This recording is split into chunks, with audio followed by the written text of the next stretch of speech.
مسلم بھی سنیں، نان مسلم بھی سنیں کہ اچھی بات تو لینی چاہیے جہاں سے بھی ہو۔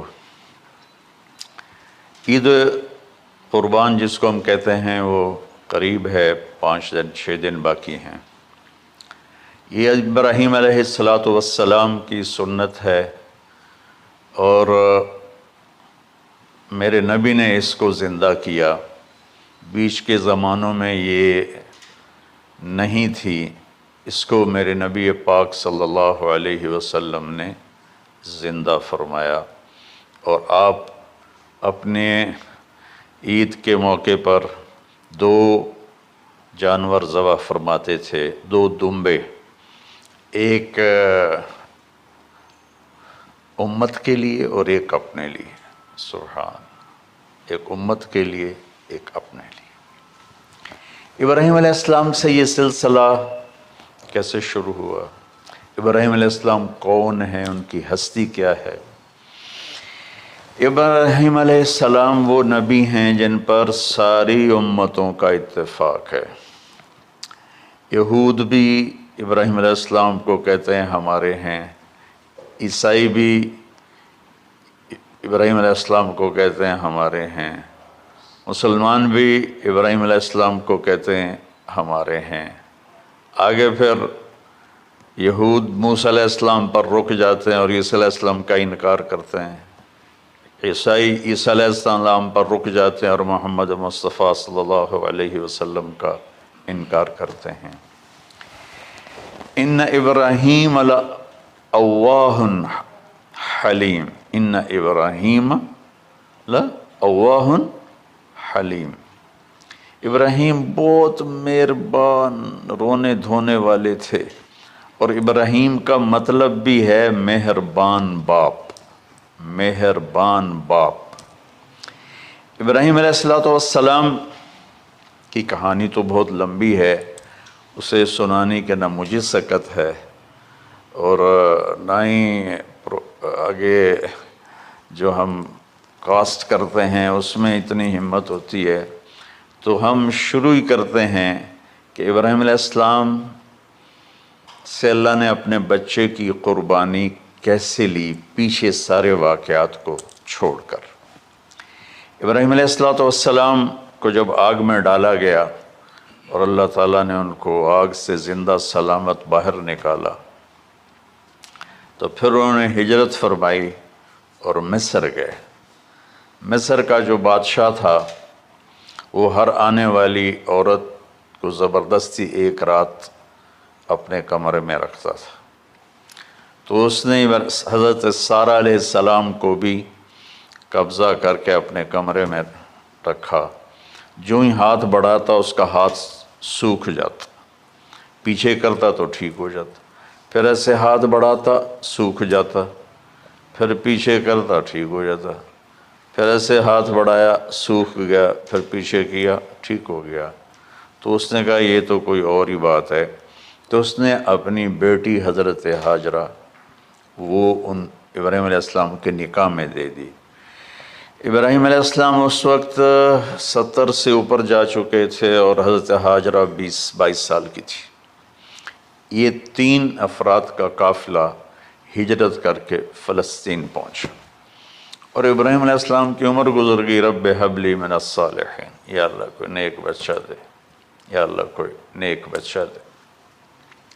اولاد کا نیک ہونا ضروری ہے، ڈاکٹر بنے، انجینئر بنے، عالم بنے، مفتی بنے، ان میں سے کوئی چیز ضروری نہیں، اولاد کا نیک ہونا ضروری ہے، اور اس کے لیے والدین کو ٹائم دینا پڑے گا، والدین کو محبت دینی پڑے گی، والدین کو گود دینی پڑے گی، والدین کو شفقت دینی پڑے گی، ورنہ اولاد اور ماں باپ 2 کنارے بن جائیں گے۔ کچھ تقریباً 84 سال کی عمر میں اللہ تعالیٰ نے حضرت ہاجرہ سے بیٹا دیا، سارہ کی بجائے ہاجرہ سے بیٹا دیا۔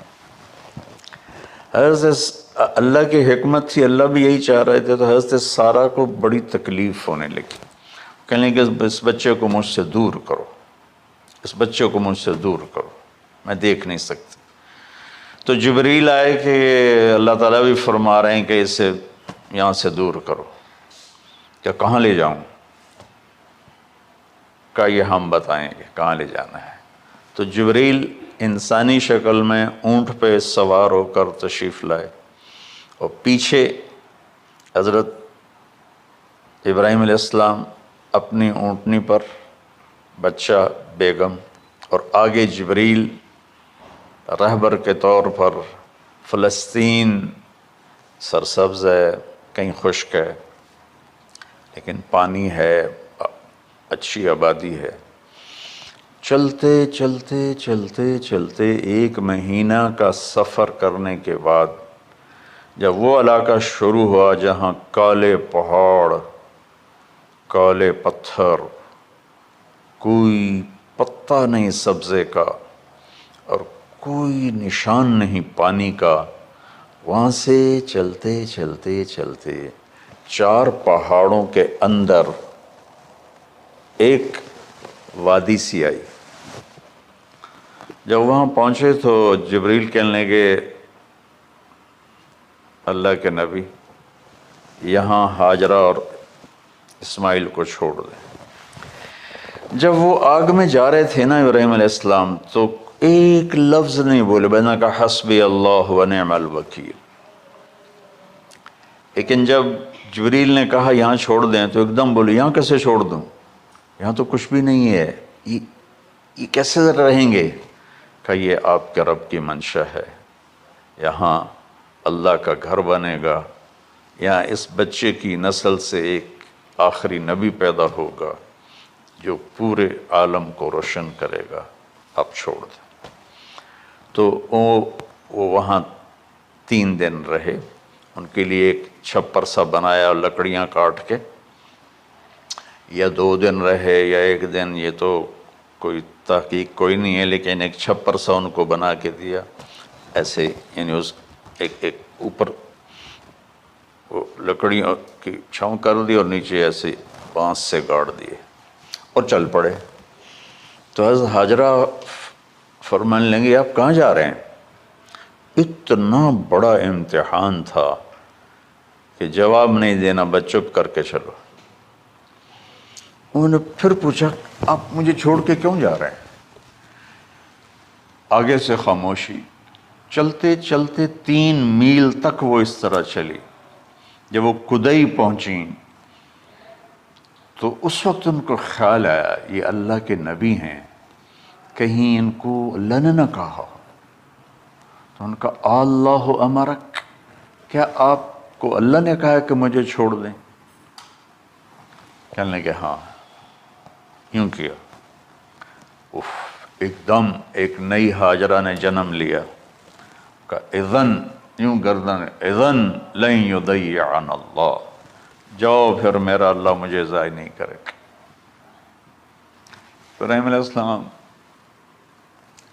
بوجھل دل کے ساتھ پیدل چل رہے تھے، دونوں میاں بیوی اونٹنی پہ سوار ہوئے،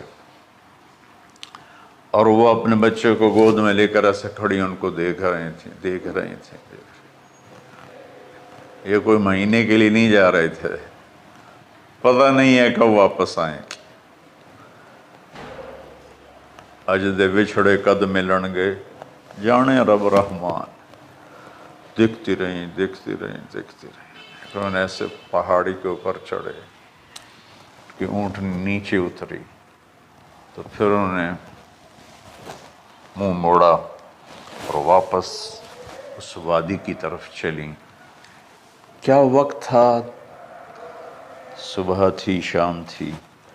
جو ابراہیم علیہ السلام غائب ہوئے تو ایک دم آپ نے اونٹنی کا منہ موڑا ادھر ہی اور کہا ربنا انی اسکنت من ذریتی بواد غیر ذی زرع ربنا لیقیموا الصلاۃ۔ کیا درد ہے! آپ اندازہ لگاؤ، ایک آدمی کو 84 سال کی عمر میں بیٹا ملے اور پھر اسے ایسے جنگل بیابان میں چھوڑ دیا جائے، تو ان کے دل پہ کیا بیت رہی ہوگی۔ اس دعا میں وہ درد ہے جو میرے بھی آنسو نکل رہے ہیں۔ ان کو 3 دفعہ قصہ سنا چکا۔ اے اللہ، تیرے ہی کہنے پر، تو جو میرا رب ہے، یا اللہ نہیں کہا، اللہم نہیں کہا، ربنا، یا اللہ تو مہربان ہے، اس میں بھی کوئی تیری مہربانی ہوگی، تیری محبت ہوگی، تیری شفقت ہوگی۔ انی اسکنت من ذریت، میں نے چھوڑ دیا اپنی اولاد کو، یا اللہ میں نے وہاں چھوڑا جہاں نہ پتا ہے، نہ دانا ہے، نہ پانی ہے، تو جان اور یہ جانے۔ اس درد بھری دعا نے عرش کو بھی ہلا دیا تھا، اور آپ نے منہ موڑا۔ اس باپ کو سوچو جو ہر قدم پہ اپنے معصوم بچے سے دور ہو رہا ہے، اور اس ماں کو سوچو جو ہر قدم پہ اپنے خامن سے دور ہو رہی ہے۔ ابراہیم کی منزل تو آگے گھر ہے، 2 بیویاں اور ہیں، ادھر تو پتھروں کے ساتھ دوستی ہے۔ جب ہاجر، میں ایک دفعہ میں ایسے ہی سوچ میں بیٹھا، میں اتنا رویا، میں نے کہا جب وہ ہماری ماں ہاجرہ وہاں اکیلی بیٹھی ہوگی، وہ چاروں طرف اونچے اونچے پہاڑ تھے، اور اندر بیٹھنے والے کو باہر کا پتہ نہیں، باہر والے کو اندر کا پتہ نہیں۔ تو شام ڈھلی ہوگی تو اندھیری رات نے کیا ظلم ڈھایا ہوگا، کالے پہاڑوں کا اندھیرا، اندھیری رات کا اندھیرا۔ تارے بھی حیران ہوں گے یہ کون بی بی بیٹھی ہوئی ہے۔ ستارے روزانہ ہی نکلتے تھے، لیکن آج وہ ایک نیا تماشا دیکھ رہے ہیں کہ ایک معصوم شہزادی ایک معصوم بچے کو گود میں لے کے بیٹھی ہے، کون اسے یہاں چھوڑے؟ چاندنی رات تھی تو چاند بھی حیران ہو رہا ہوگا، یہ کیا ہو رہا ہے، یہ کیا ہو رہا ہے، یہ کیا ہو رہا ہے، اور وہ تنہا جان آسمان کو دیکھتی ہوگی، یا اللہ یہ میرے ساتھ کیا ہوگی۔ وہ رات کیسی، پہلی رات کیسی گزری ہوگی حضرت ہاجرہ پر۔ یہ ہمارے تبلیغ والے 3 دن کے لیے جاتے ہیں، بیویاں شور مچا دیتی ہیں، چھوڑ کے جاندے پہ ہو، چھوڑ کے جاندے پہ ہو۔ اس ہاجرہ کو سوچو جس پر اندھیری رات تھی، اور اسے کچھ پتہ نہیں تھا میرے ساتھ کیا ہونے والا ہے۔ جب دن چڑھا تو سورج نے دیکھ کر اس کی آنکھیں پھٹ گئیں کہ یہ کیا ہے، وہ تو کسی پہ رحم نہیں کرتا۔ اس کی آگ نے پتھروں کو تپایا، میری ماں ہاجرہ کے چھپر کو تپایا اور تڑپا کے رکھ دیا۔ ایک چھوٹا سی مشکیزہ تھا پانی کا، اسے گھونٹ گھونٹ پی کے ان کے منہ میں بھی ڈال رہی تھی۔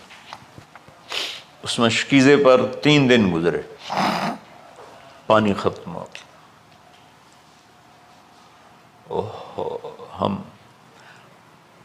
92 کے حج میں پھنس گئے، مزدلفہ سے پہلے تو ہماری بس میں پانی کوئی نہیں تھا۔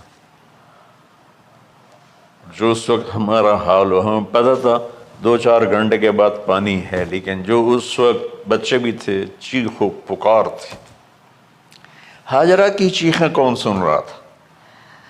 اور ادھر اسماعیل کی دھاڑ دھاڑ شروع ہو گئی، پیاس کی وجہ سے، بھوک کی وجہ سے۔ بے بس ماں دیکھ رہی ہے، میں کیا کروں؟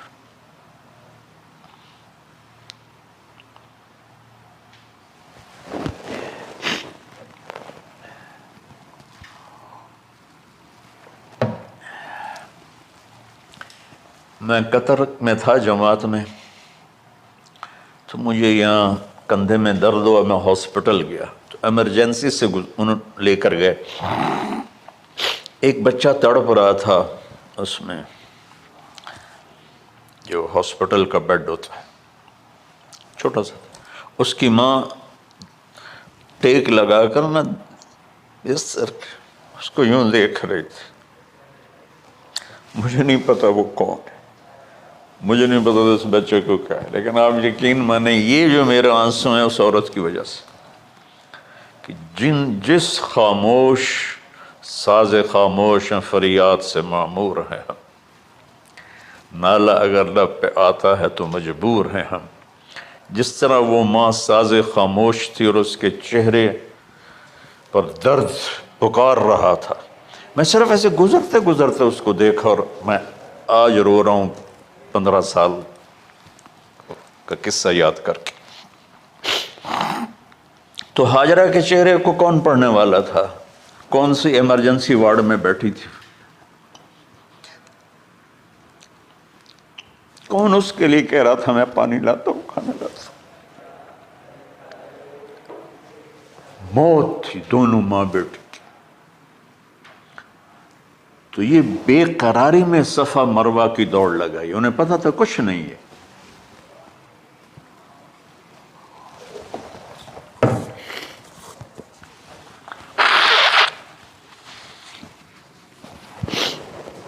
انہیں معلوم تھا کچھ نہیں ہے، لیکن وہ اس کو تڑپتے دیکھ نہیں پا رہے۔ وہ بھاگیں، صفا پہ چڑھی، ادھر دیکھ ادھر دیکھ، ابھا دیکھاں لمحہ دیکھاں، ڈٹھی دل کو دیواں ٹیکاں، سجن مل سم کے مر پوساں۔ یہ ہماری سرائکی کا شاعری ہے۔ مشرق دیکھتے ہوں، مغرب دیکھتے ہوں، دائیں بائیں دیکھتے ہوں، کوئی ہے میری فریاد سننے والا۔ یہ حالت تھی اس وقت ام اسماعیل کی۔ نیچے اتری جہاں وہ ٹیوب لائٹس آتی ہیں، وہاں وہ نیچے ہو گئے اور بچہ غائب ہو گیا، تو دوڑ لگاتے۔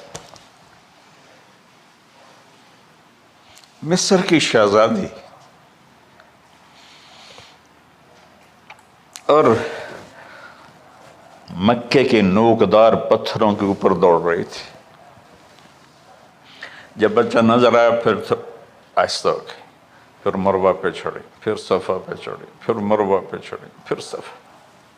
مجھے لگتا ہے صفا مروہ بھی رو رہے ہوں گے اس وقت، اور مکے کے پہاڑ بھی رو رہے ہوں گے، سورج بھی اس وقت رو رہا ہوگا۔ آخر وہ مروہ پہ تھک کے گر گئیں۔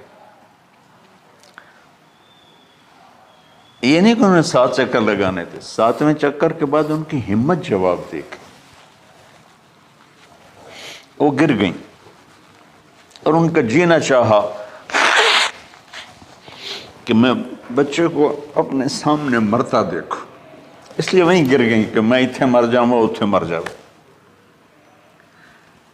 پھر ایسے حسرت بھری نظروں سے یوں دیکھا مر گیا کہ نہیں، تو وہاں ایک آدمی کھڑا تھا۔ پھر مردہ جسم میں پھر جان آ گئی، پھر انہوں نے اپنے آپ کو اٹھایا اور دوڑ لگائی۔ پہنچی تو آدمی غائب تھا اور ایڑیوں سے پانی نکل رہا تھا۔ اتنے چکر کیوں لگوائے، پہلے ہی نکال دیتا۔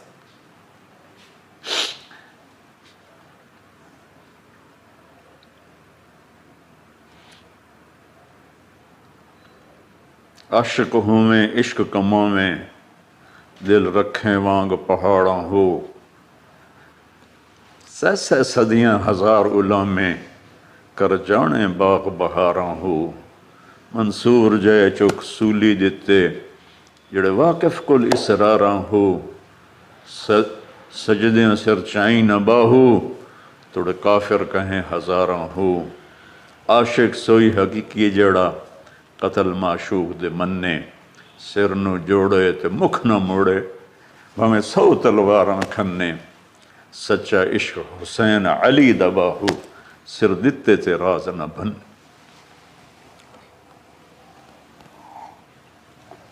کوئی ابراہیم کا گلہ نہیں، شکوہ نہیں۔ یہ 7 چکر اور تڑپ اور درد، اس کے بعد پانی کیوں نکالا، پہلے کیوں نہیں نکالا؟ کہ عشق کا راستہ ہی ہے،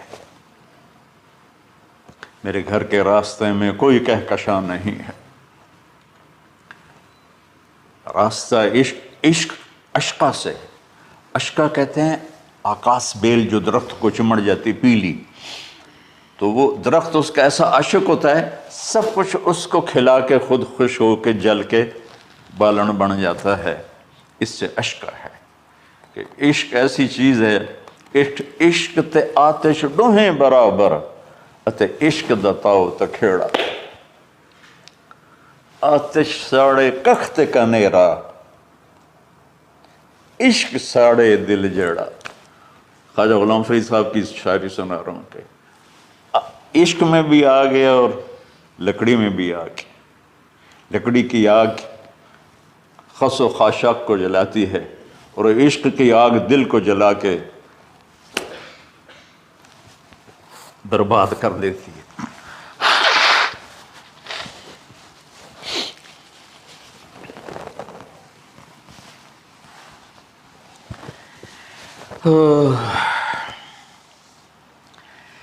یہ دنیا میرے بھائی بہنوں امتحان کی جگہ ہے، ہم اسے جنت بنانا چاہتے ہیں، ہم یہاں اپنی مرضیاں پوری کرنا چاہتے ہیں۔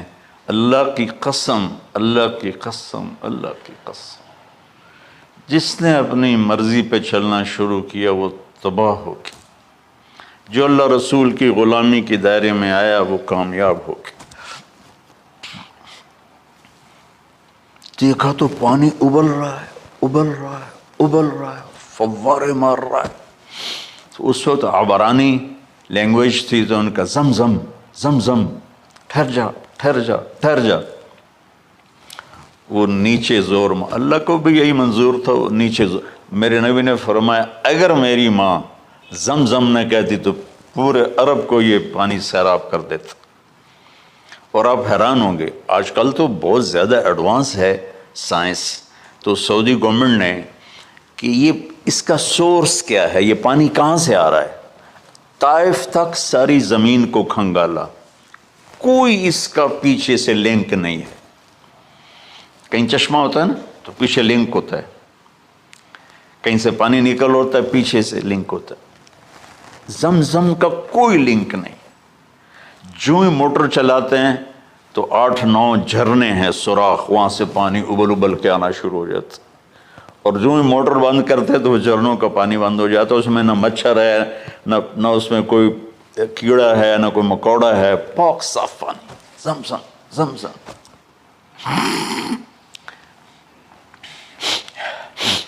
جتنا اونچا بنانا ہو بلڈنگ اتنی گہری بنیاد۔ اس ماں بیٹے سے محمد مصطفیٰ نے آنا ہے تو پھر بنیاد تو گہری ہوگی نا، ایسے تو نہیں ہے نا۔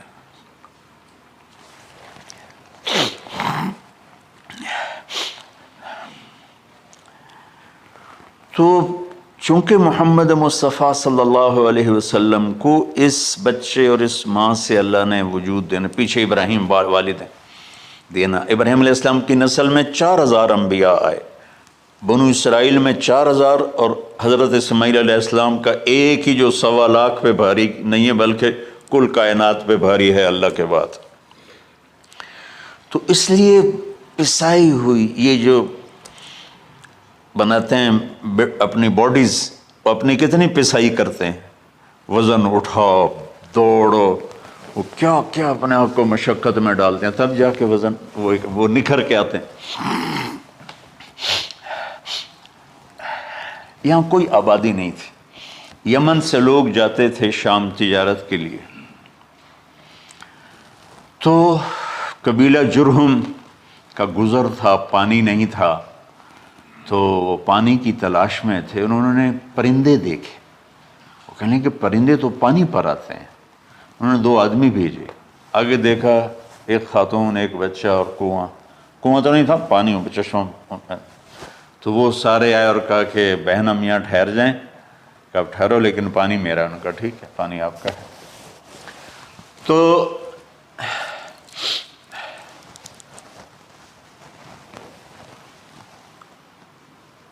ایک سال کے بعد اجازت ملی، جاؤ مل کے آؤ،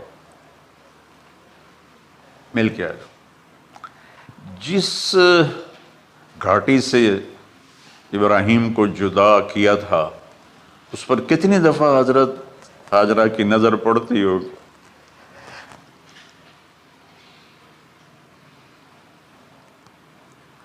اگر آپ اس کو فیل کریں تو یہ قصہ بیان ہی نہیں ہو سکتا۔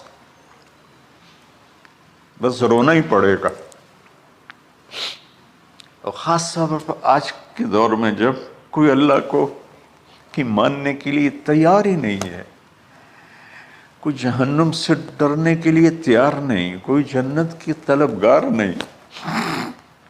1 سال کے بعد اونٹنی کا سر نظر آیا تو دل اچھل کے آسمان کو جا لگا کہ میری آنکھوں کی ٹھنڈک آ گئی، میرے سر کا سایہ آ گیا، میرے بیٹے کی چھاؤں آیا. اونٹنی بٹھائی، کہا تشریف لائیے. کہنے لگے اترنے کا حکم نہیں ہے، صرف ملاقات. نہ آتے صبر آیا ہوا تھا، صبر توڑ کے پھر جا رہے ہیں. تو اف نہیں کی آہ نہ کر لبوں کو سی، زخم پہ زخم کھا کے جی. اپنے جگر کا لہو پی، آہ نہ کر لبوں کو سی. عشق ہے دل لگی نہیں، سینے پہ تیر کھائے جا. آگے قدم بڑھائے جا، یعنی زبان حال سے کہہ دے اس کے ہاں ستائے جا. کوئی شکوہ گلا نہیں ہے، یہ کیا ملنا ہے. نہ آتے وہیں بیٹھے رہتے. کہنے لگے اچھا بچہ گود میں دے دو. سینے سے لگا پیار کی، بہتے آنسو بچے کے رخسار پہ گرے. بچوں کو پتہ نہیں کون ہے. کہنے لگی اجازت ہے آپ کا سر دھو دوں، منہ دھو دوں، پاؤں دھو دوں، ہاتھ دھو دوں؟ یہ پانی پاک ملا ہے. ٹھیک ہے واپس.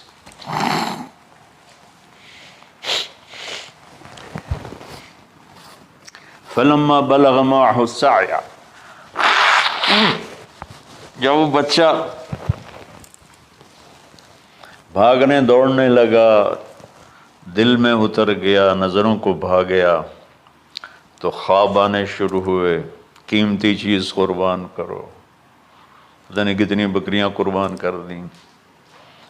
پھر خواب آیا قیمتی چیز قربان کرو، پھر گائے قربان کر دیں، عدد مجھے یاد نہیں ہے. پھر خواب آیا قیمتی چیز قربان کرو، اونٹ قربان کر دیے.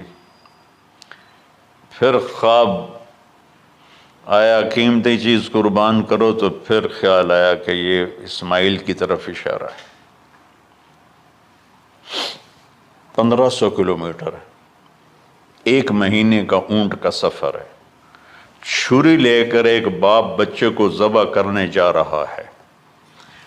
اس مہینے کے ہر منٹ نہیں، ہر سیکنڈ میں اس کے دل پہ کیا گزر رہی ہوگی، کس لیے جا رہا. ساری دنیا پھرتے ہیں، جب گھر واپس آنے کا ہوتا ہے تو خوش ہو رہے ہوتے ہیں کہ پاکستان جا رہے ہیں، پاکستان جا رہے ہیں. کتنی دفعہ اللہ نے دنیا پھرائی. یہ اور اس باپ کی عمر 92 سال ہو چکی. 92 سال مولانا صاحب. اس کی اونٹنی کے قدم کے ساتھ نہیں، ہر سیکنڈ کے ہر کروڑویں حصے میں ابراہیم کا دل پھٹتا ہوگا کہ اس معصوم بچے کو ذبح کیسے کروں. اللہ کی مان کے دکھا دی. اللہ نے تو ہمیں دین ہی آسان دیا ہے، ہم سے تو نہیں بچوں کی قربانی مانگی.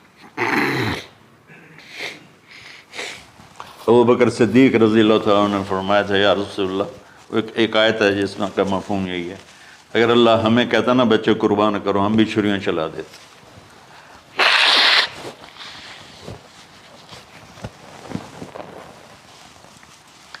تو میں اس تصور میں جب ڈوبتا ہوں میں رونا شروع کر دیتا. عاصم کا بازو ٹوٹا، 6 سال کا تھا. اس کو جوڑ رہے تھے تو اس کی چیخیں نہیں کر رہی تھی، میں باہر نکل گیا، مجھ سے چیخیں سنی نہیں گئی، حالانکہ وہ اس کا علاج کرنے کے لیے کر رہے تھے. اور یہ 92 سال کی ہستی بڑھاپے میں 1 مہینے کی اذیت برداشت کرتے ہوئے جا رہے ہیں کہ بیٹا ذبح کرنا ہے، بیٹا ذبح کرنا ہے، بیٹا ذبح کرنا ہے.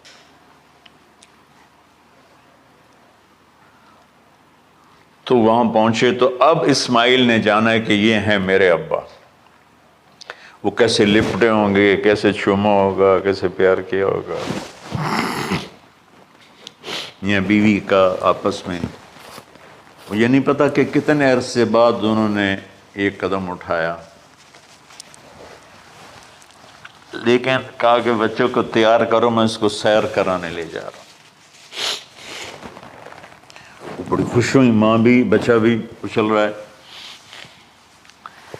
اور لے کے پہنچے جمرہ کبریٰ پر. وہ جو شیطان کو 3 جگہ مارتے ہیں تو آخری جگہ وہاں اس وقت ایک تنگ سی جگہ تھی پہاڑوں میں گھری ہوئی. وہاں پہنچے تو کہتے ہیں یا بنی انی، کوئی شک شبہ والی بات نہیں ہے، ارا فی المنام انی اذبحک، میں نے تمہیں ذبح کرنا ہی ہے. انی میں نے تمہیں ذبح کرنا ہے. فانظر ماذا ترى، تیری رائے کیا ہے؟ قربان جاؤں اس ماں پہ جس نے 7-8 سال کے بچوں کو کیا تربیت دی. یا ابت افعل ما تؤمر، یعنی یا ابت افعل، بیچ میں کوئی حرف نہیں، کوئی عطف نہیں. یا ابت افعل بما تؤمر ستجدنی انشاء اللہ من الصابرین. اس عمر میں اپنی قربانی کو اللہ کے ساتھ جوڑا. ابا کرو آپ. یہ جب ماں اپنے بچے کو فوکس کر، آج کی مائیں، میں گلہ کرتا ہوں آپ کے والدین سے، میں گلہ کرتا ہوں، انہوں نے اپنی اولاد کو فوکس نہیں کیا. یہ اپنے دھندوں میں اتنا پھنسے ہوئے ہیں، اپنے کاموں میں. اس بدبخت یہ کیا فون ہے، کیا کہتے ہیں اس کو، اسمارٹ فون، سیمسنگ موبائل، اس میں اتنا گم ہو گئے ہیں کہ بچے اگنور ہو گئے ہیں. 3 سال کا بچہ اسکول جا رہا ہے، اسے ماں کی گود چاہیے، اسے اسکول بھیج رہے ہیں. وہ وہاں میرے بچے کو ڈسلیکسیا تھا، اس کو عاصم کو، اس کو پڑھنا نہیں آتا تھا، ایک بیماری ہے. تو اس کی ٹیچریں مار مار مار اس کا حشر کر دیتی. میرا بچہ برباد کر دیا انہوں نے. وہ 6 سال کی عمر میں ڈپریشن کا شکار ہو. میں ماؤں سے کہتا ہوں بچوں کو ٹائم دو، تمہارا سرمایہ تمہاری اولاد ہے، اور اولاد ڈگری سے عزت نہیں ملتی. اولاد تمہاری نیک ہوگی تو وہ بلند بخت ہوں گی، عزت پائیں گی. پاکستان کو پڑھے لکھوں نے لوٹا ہے، ان پڑھوں نے نہیں لوٹا. ابا جی، بابا جی، آپ کریں نا، دیر کیوں کر رہے ہیں؟ ستجدنی انشاء اللہ من الصابرین. آپ دیکھیں گے میں آپ کی آزمائش پہ پورا اتروں گا، اور اللہ کی آزمائش پر بھی پورا اتروں گا. پھر معصوم ذہن ادھر چلا گیا ماں کی طرف، کہنے لگے ہاں یہ بات تو ہے کہ میری ماں کو بڑی تکلیف ہوگی. تو اس لیے نا اپنا کرتا اتارا، کہا بابا جی یہ کرتا آپ میری ماں کو دے دیں. وہ جب مجھے یاد کرے گی میرا کرتا دیکھ لے، اور آپ نے مجھے یہیں دفن کرنا ہے، ادھر نہیں لے جانا. اور آپ بھی احتیاط کریں، مجھے الٹا الٹائیں، طلّہ للجبین، میرا سر زمین پہ لگا ہے، گردن نہیں، تاکہ آپ کو تکلیف نہ ہو مجھے دیکھ کر. اب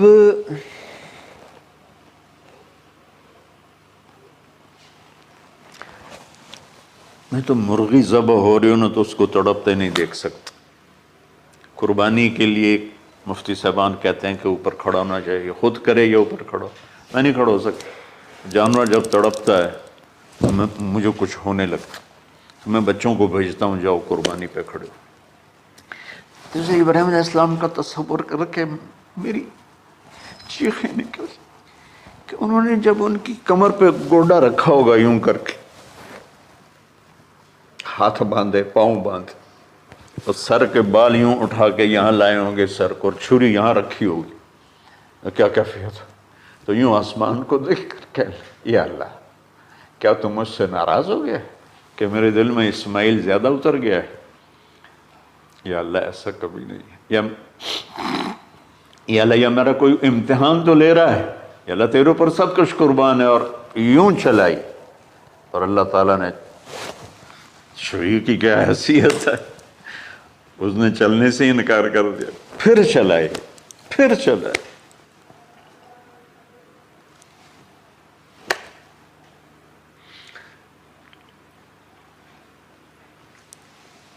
بعضی کتابوں میں ہے تو صحیح، لیکن روایت کی کتنی حیثیت ہو تو مجھے نہیں پتا، لیکن چونکہ یہ ایک تاریخی چیز ہے کہی جا سکتی ہے۔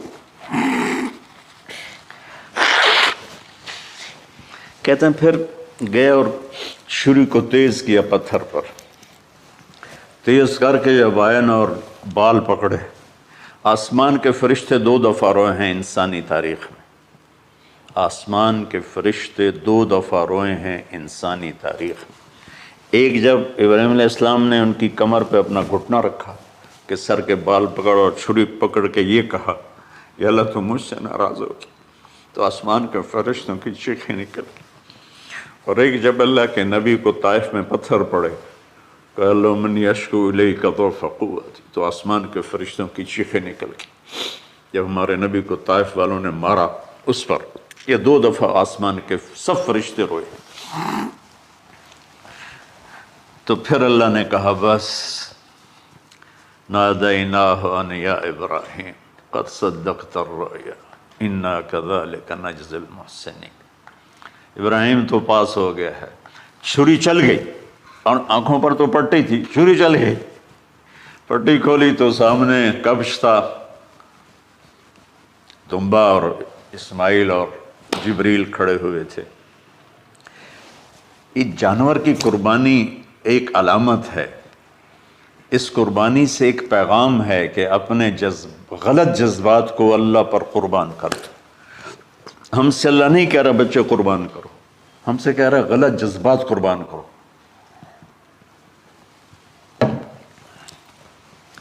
ہم سے اللہ کہہ رہا ہے اپنے جذبات کو دبا دو جو تمہیں اللہ اس کے رسول سے دور کرتے ہیں، ان پر چھری چلاؤ۔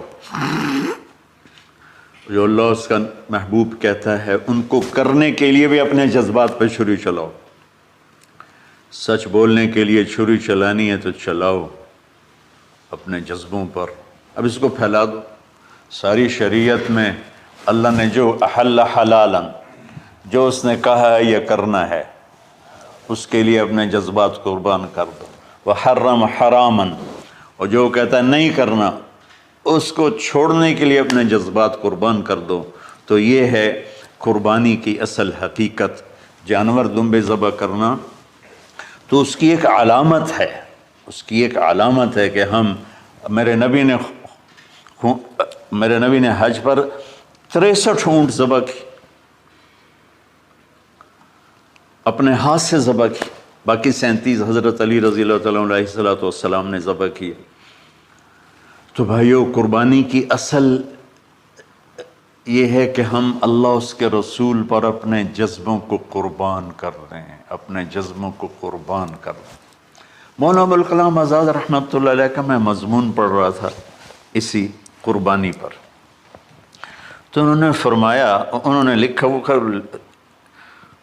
خطابت اور قلم کے تو بادشاہ تھے، واقعی وہ ابوالکلام تھے۔ انہوں نے لکھا کہ اللہ نے چھری کے لیے چلنا طے کیا ہوا تھا، اللہ نے چھری کے لیے چلنا طے کیا ہوا تھا۔ جب اسماعیل کو لٹایا گیا تو اسماعیل کو کھینچ لیا، چھری کو روک دیا۔ جب میرے نبی کے والد کو حضرت عبد المطلب جب زمزم کا کنواں کھود رہے تھے تو باپ بیٹا تھے، حارث اور عبد المطلب، تو تھک کر کے ایک دن کہنے لگے یا اللہ اگر تو مجھے 10 بیٹے دے گا نا تو میں ایک تیرے نام پہ قربان کروں گا۔ اللہ نے 15 دے دیے۔ جو وہ سارے جوان ہو گئے تو ان کو اکٹھا کیا، بچوں میں نے تو منت مانی تھی، تو انہوں نے کہا ابا جان آپ جس پہ ہاتھ رکھیں گے ہم تیار ہیں، کیا اطاعت ہے۔ تو کہنے لگے نہیں میں قرعہ ڈالوں گا، جو اس زمانے کا طریقہ تھا وہ تیروں کے ساتھ۔ تو حضرت عبداللہ کا قرعہ نکل آیا، حضرت عبداللہ سب سے زیادہ محبوب، تو انہوں نے ہاتھ پکڑا، چھرا اٹھایا۔ عمر بن عاص رضی اللہ عنہ کے والد عاص بن وائل ایک بہت بڑا کام کر گیا، وہ سامنے آ کے کھڑا ہو گیا، کہنے لگا یہ کام نہیں ہوگا۔ انہوں نے کہا یہ سردار کا بول ہے، کہا آگے بھی سردار کھڑا ہوا ہے، میں یہ ظلم نہیں ہونے دوں گا۔ سارے مکے والے اس کے ساتھ ہو گئے، عبد المطلب اکیلی رہ گئے۔ انہوں نے کہا وہ جو ہے نا قطبہ کاہنہ نجران میں، وہ جو فیصلہ کرے گی یا غصفان میں وہ مانوں گا۔ کہا چلو۔ تو غصفان یا نجران گئے قریش مکہ کے سردار، تو اس کاہنہ عورت، جیسے آج اس زمانے کی جج ہوتی تھی، مرد بھی عورت میں، اس نے کہا کہ تم لوگ قتل کا معاوضہ کیا لیتے ہو؟ کہ 10 اونٹ۔ کہ اچھا ایسا کرو، ایک تیر پہ لکھو عبداللہ اور ایک پہ لکھو 10 اونٹ اور قرعہ ڈالو، اگر اونٹوں کا قرعہ نکل آئے تو جتنے اونٹ لکھے ہیں وہ ذبح کر کے عبداللہ کو چھوڑ دو، اور اگر عبداللہ کا نام نکلے تو ہر دفعہ 10 اونٹ بڑھا دو۔ تو وہ سارے بڑے خوش ہو گئے۔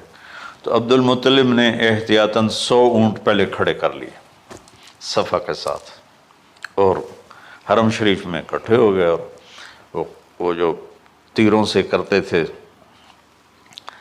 تو الانصاب غالباً اس کو کہتے ہیں، ایسا ہی ہے نا؟ ہاں۔ تو وہ 10 اونٹ عبداللہ، اس نے جو قرعہ اندازی میں والے نے جو پھینکا تو نکلا عبداللہ، تو وہ 10 اونٹ اس نے پہلے الگ کھڑے کیے تھے تو 20 کر دیے، پھر قرعہ ڈالا تو عبداللہ، پھر 10 اور کر کے 30 کر دیے، پھر قرعہ ڈالا تو عبداللہ، پھر 10 اور کی تو 40 ہو گئے، پھر قرعہ ڈالا تو عبداللہ تو وہ 50 ہو گئے، پھر قرعہ ڈالا تو عبداللہ تو وہ 60 ہو گئے۔ مکے والوں کی آنکھیں پھٹنے لگی، پسینے آنے لگے۔ پھر قرعہ ڈالا عبداللہ تو 70 ہو گئے، 80 ہو گئے، 90 جب ہوئے تو سب کی آنکھیں باہر نکل آئیں کہ اب پیچھے تو اونٹ ہی ختم ہو گئے۔ تو پھر قرعہ ڈالا 100 پر تو نکلا 100 اونٹ، تو سب نے نعرے لگائے۔ تو عبد المطلب کہنے لگے نہیں میں ایک دفعہ اور کروں گا، کیا تو پھر 100 اونٹ، پھر سب نے نعرے لگائے، کہا نہیں میں ایک دفعہ اور کروں گا، پھر کیا تو 100 اونٹ۔ تو پھر عبد المطلب نے حضرت عبداللہ کو آزاد کیا، 100 اونٹ خود ذبح کیے۔ تو ابوالکلام آزاد رحمۃ اللہ علیہ فرماتے ہیں دوسری دفعہ وہ چھری چلنے لگی حضرت عبداللہ پر۔ ایک واقعہ بھی اس کے ساتھ عجیب ہے۔